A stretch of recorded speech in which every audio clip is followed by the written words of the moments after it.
Magandang araw po sa inyo at welcome back dito sa ating panibagong video.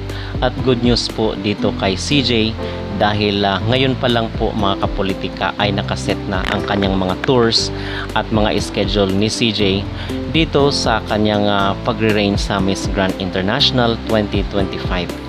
Pero bago ang lahat ay huwag kalimutang mag-like at mag-subscribe na rin kayo para updated kayo sa ating mga latest issue. At inilabas na nga po officially ng Miss Grand International ang kailang maging schedule, mga projects, activities at kung ano ba yung mga inilatag na mga proyekto para dito kay CJ Opiasa bilang kinatawan ng Miss Grand. So dito is nakita natin sa post ng isang page sa social media na kung saan ay 10 araw na mamamalagi itong si CJ dito sa Spain para sa part ng kanyang world tour at marami pang mga bansa ang kanyang pupuntahan.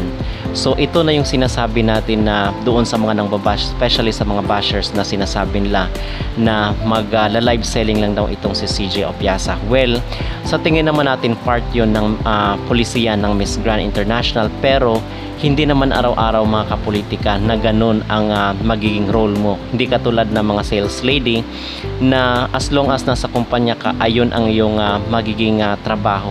So hindi naman ganun yung sinasabi nga natin na yung pag-live selling is wala namang mali doon, pero hindi rin naman araw-araw na yun ang gagawin ng nanalo dito sa Miss Grand.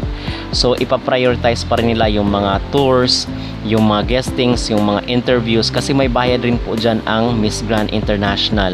So kung makita rin po sila sa mga tours at yung mga pa-interviews ng mga winner, okay, so kumikita sila dyan. So basically mga kapolitika, itong pag-live selling is dapat hindi na po issue dahil ito ay nasa role rin po yan ng Miss Grand, pero sa tingin naman natin ay magkakaroon pa rin ng ibang benefit ang mga winner na kung saan kasama nga ito yung mga world tour, which is free of charge and then binabayaran pa po. Okay, so yun po ang advantage.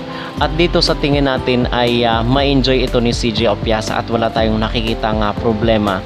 Ang sabi ko nga ay bigyan natin ng chance si Mr. Nawat, ang Miss Grand at si CJ Opiasa na mag-collaborate, mag-work hand on hand dito para maging successful talaga ang pag-reign ni CJ Opiasa. So yun po ang ating update at patuloy po tayong nakaantabay para sundan natin ang mga ganap ni CJ dito sa Miss Grand International.